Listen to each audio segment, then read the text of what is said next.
Livro de Jeremias, capítulo 18. Jeremias, capítulo 18, versículo 1. Eu tenho toda a convicção de que Deus está presente nesse lugar. Jeremias 18, versículo 1. Diz assim o texto sagrado: palavra que veio a Jeremias da parte do Senhor, dizendo: levanta-te e desce à casa do leiro, e lá eu te farei ouvir as minhas palavras. Então eu desci à casa do leiro, e eis que ele realizava um trabalho sobre as rodas, e o vaso que ele fez de barro estava desfigurado na mão do leiro. Então fez dele novamente outro vaso, conforme pareceu bem o oleiro fazê-lo. Queridos, o texto que nós acabamos de ler é um texto bastante conhecido. Todos nós ouvimos alguém pregar, alguém falar sobre o vaso e o oleiro. Existem louvores, existem canções que expressam essa história. Do capítulo 18, do versículo 1 do livro de Jeremias, o texto vai começar de uma maneira bem direta. A palavra que veio a Jeremias da parte do Senhor. O que precisamos entender é que Jeremias estava vivendo em um tempo caótico na nação de Israel. Israel estava vivendo um período de degradação em todos os aspectos, no aspecto espiritual, no aspecto moral e no aspecto até mesmo econômico. Porém, a Bíblia diz que no meio de toda essa crise, Jeremias ele vai receber a palavra. Essa palavra não vai ser a palavra do homem, mas vai ser a palavra de Deus. Então começa-se dizendo: veio a palavra do Senhor sobre Jeremias. E eu entendo que a palavra de Deus tem poder. A palavra de Deus não tem poder apenas para a gente carregar, como a Bíblia Sagrada, debaixo do braço, para vir aos cultos. A palavra de Deus tem um poder sobrenatural. Como eu sempre digo, a palavra de Deus tem o poder de criar, porque foi através da palavra que tudo que existe passou a existir. Porque em Gênesis capítulo 1, do versículo 3, disse Deus: haja luz e houve luz. Para Deus dizer, ele teve que liberar a sua palavra, e através da palavra a luz veio a surgir. Então toda vez que uma palavra de Deus é liberada no mundo espiritual, essa palavra tem um poder de afetar a realidade. Por isso que quando você vem a um culto como esse, apesar de não ter uma grande multidão, mas você estando aqui recebendo a palavra de Deus, se você recebe a palavra que é ministrada aqui, a palavra de Deus tem o poder de mudar a realidade da tua vida. Porque tudo o que Deus fala tem poder para transformar, tem um poder para criar. Quando eu falo sobre o poder da palavra, eu vou para a Bíblia Sagrada. Eu encontro que foi através da palavra que Deus deu a chave do governo de toda a criação para Adão.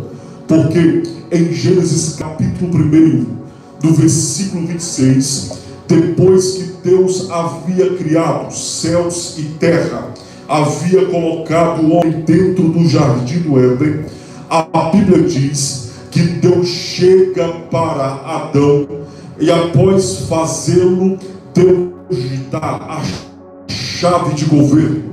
E qual é a chave? Ele diz: o homem e a mulher vai governar sobre as aves do céu, sobre os peixes do mar e sobre os répteis da terra. Ou seja, através da palavra, Deus delegou a autoridade.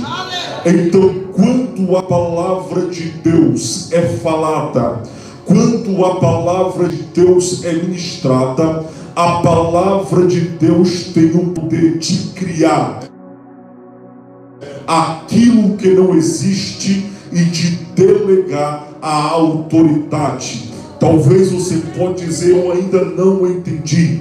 Hoje você está aqui nessa manhã recebendo essa palavra. E eu quero ser profeta de Deus para você nessa manhã. E qual é a palavra que eu quero liberar? É que hoje, nessa manhã, aquilo que não existia na tua vida, através da palavra, Deus vai trazer à existência. Nessa manhã, eu estou pregando para pessoas que talvez está passando por momentos difíceis, talvez está passando por momentos de desertos, por momentos de tempestades, talvez a preocupação tem tomado de conta do teu coração por causa dos problemas, por causa das enfermidades. Mas a palavra nessa manhã é: o milagre que não existia na tua casa vai passar a existir. A bênção que não existia vai passar a existir. Porque a palavra de Deus está nesse lugar. Então, quando a palavra é falada, a palavra cria. E a palavra delega autoridade.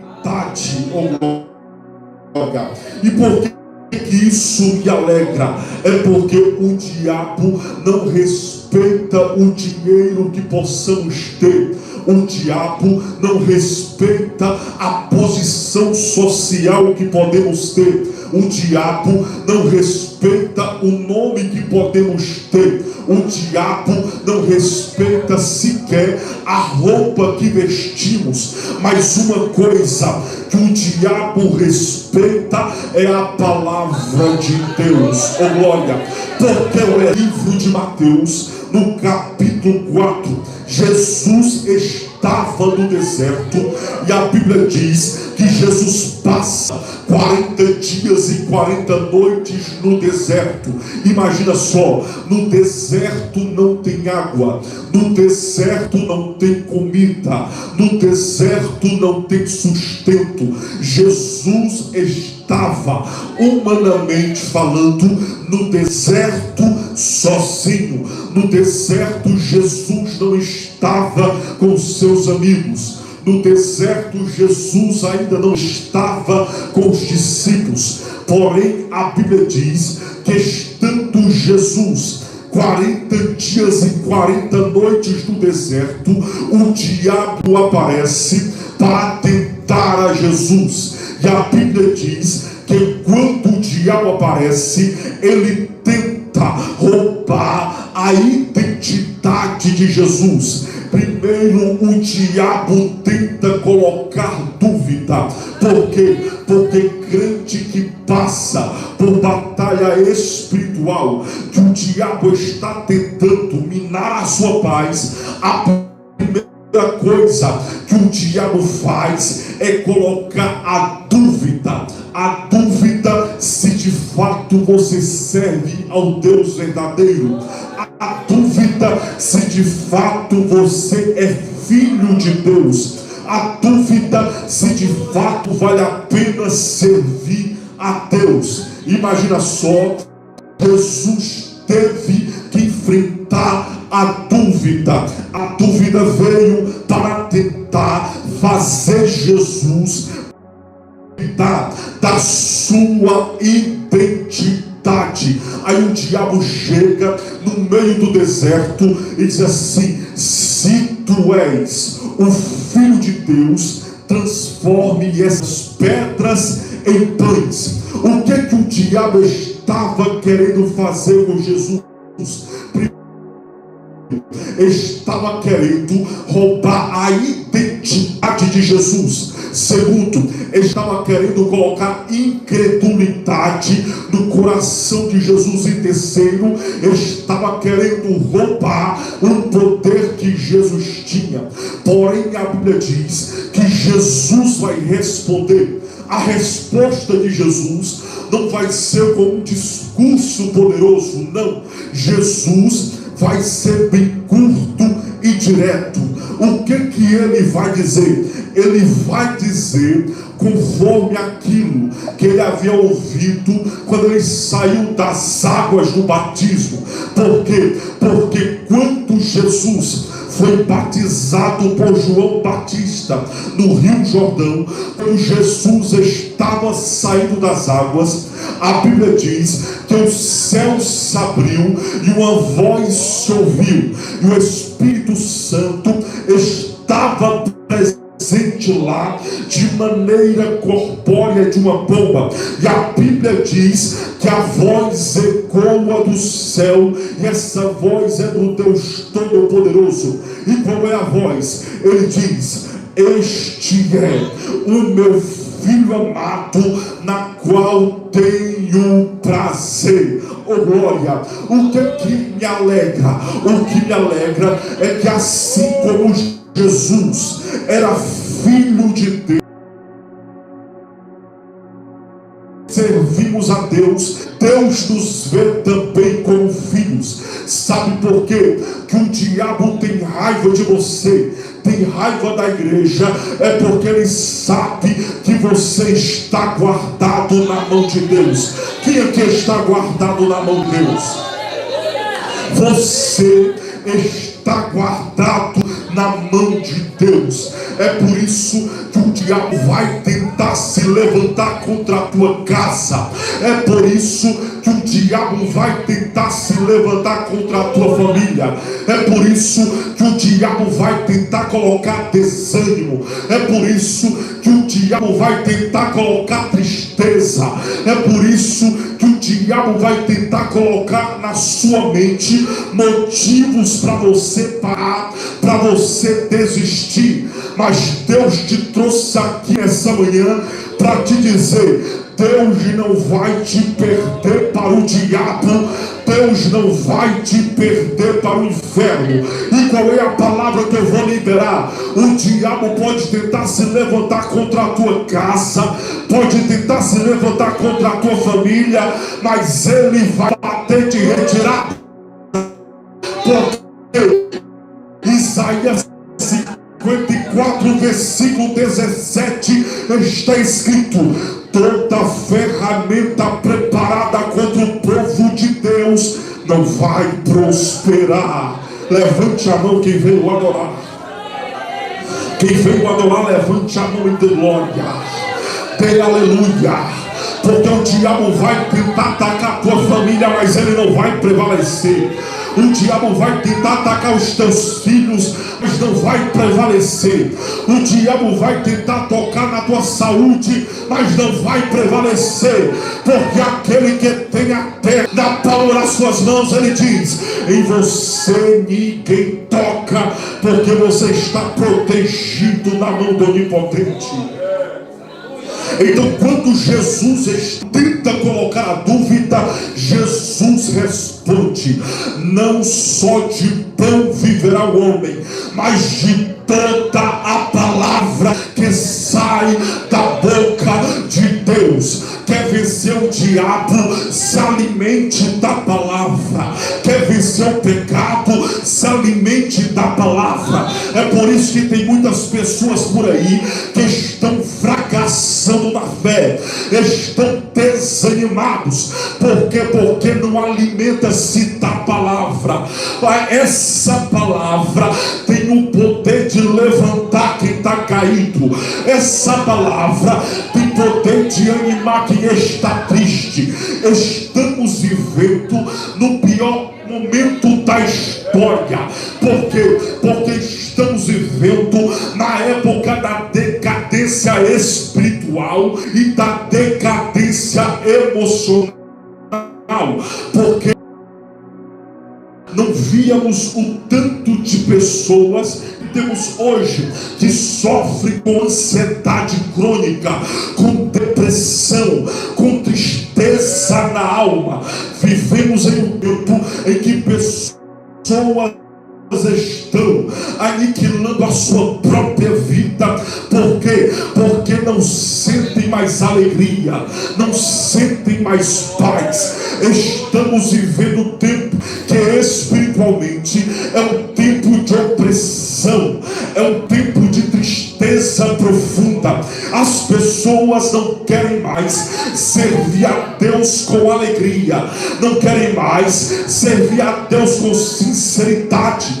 As pessoas vão à igreja porque é um jeito ir, para não ficar para fazer. Quando vem para a igreja, já vem cabisbaixo, já vem desanimado, como se não tivesse vontade para encher a mão e agora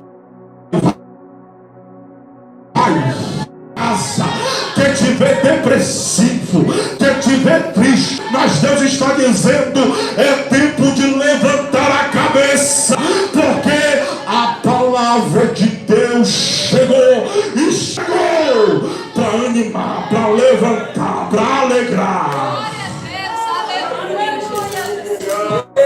A palavra levanta, a palavra cria. Quer largar a ansiedade, começa a ler a Bíblia. Quer largar a depressão, começa a chamar Jesus para o teu quarto. Quer largar todo tipo de desânimo, começa a pedir o Espírito Santo para te animar. Por quê? Porque eu sou do tempo que Deus ainda batizava crente com o Espírito Santo. Eu sou do tempo que Deus ainda realizava milagres em muitas igrejas. Hoje em dia, para Deus fazer milagres, para Deus operar em muitas igrejas, a igreja tem que clamar, tem que orar. Por quê? Porque estamos distante da palavra. Mas quando a igreja se levantar e dizer: Deus, a gente não tem nada, mas a gente tem a tua palavra, você vai ver, pessoas vão ficar possessas e elas serão libertas. Pessoas enfermas serão curadas, porque a palavra tem poder. Jeremias desce à casa do oleiro. Veio a palavra do Senhor sobre Jeremias.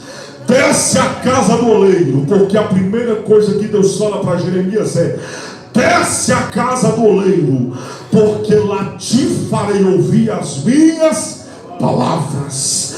Porque o que a igreja precisa para continuar de pé é a palavra de Deus. Você quer vencer na vida? Ame essa palavra e pratique o que está aqui. O segredo para você mudar a sua vida não é apenas você ouvir discursos motivacionais, não. É você pegar a palavra, ler, meditar e internalizar essa palavra. A Bíblia diz que quando Jeremias desce na casa do oleiro, ele foi lá para ouvir a palavra de Deus. Porque Deus é assim. Naquela época já havia templo, tinha havido tabernáculo, posteriormente houve sinagoga. Mas quando Deus quis tratar com o profeta, Deus não leva o profeta ao templo nesse sentido. Deus leva o profeta na casa do oleiro, porque o reino de Deus é como a casa do oleiro. E o que é o oleiro? O oleiro era aquele profeta que trabalhava construindo jarros, construindo vasos, construindo instrumentos de barro. Então, quando Jeremias desce à casa do oleiro, a Bíblia diz que quando ele chega lá, o oleiro já estava trabalhando. E qual é a lição que eu aprendo aqui? É que quando o crente resolve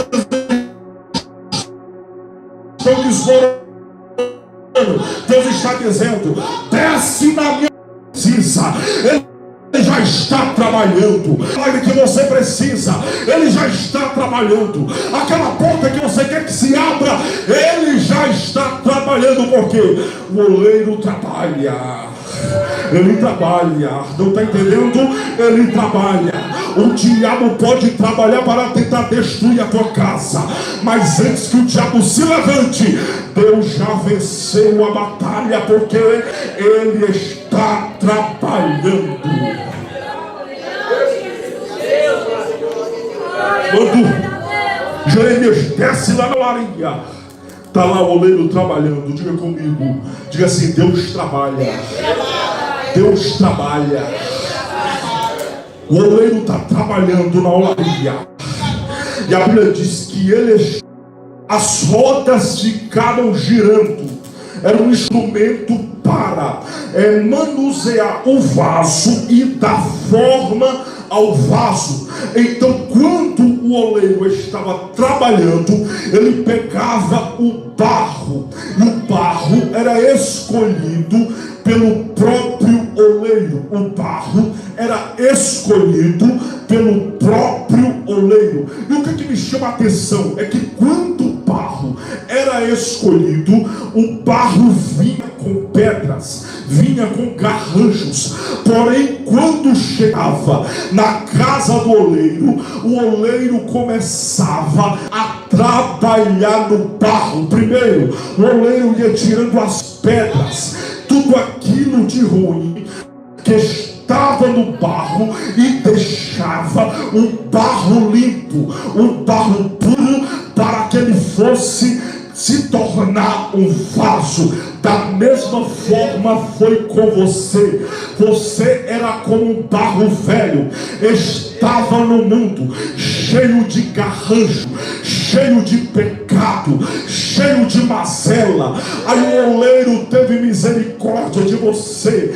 Tinha outros barros para ele escolher. Aí o oleiro chega, pega você no meio desse mundo cheio de barro e diz assim: eu vou levantar ele, eu vou levantar ela, eu vou tirar ele desse lamaçal e eu vou começar a trabalhar nele. Aí Deus vai, o oleiro vai, te tira desse lamaçal de pecado, te coloca aqui dentro. Aí através da palavra, o oleiro começa a tirar os garranchos, começa a tirar as pedras. Aí antes você fumava, aí parou de fumar. Antes se prostituía, parou de se prostituir. O oleiro te deixou limpo. Para quê? Para que você se tornasse um vaso de excelência. Deus te trouxe aqui para te dizer: o diabo quer que você ache que você não tem valor para Deus e para as pessoas, mas Deus te trouxe aqui para te dizer: Deus investiu em você, Ele investiu em você, e você tem valor para Deus. Você não tinha valor, você não prestava para nada. Nós diante de Deus estávamos desgarrados, mas graças ao oleiro que desceu, que foi lá na cruz do Calvário, que entregou a sua vida, e através da palavra e através do seu sangue nos purificou, Ele nos tornou barros limpos, que agora é vaso de excelência. Então, se eu fosse você, iria voltar para casa dizendo: Deus, eu não mereço, mas muito obrigado, porque o Senhor me alcançou.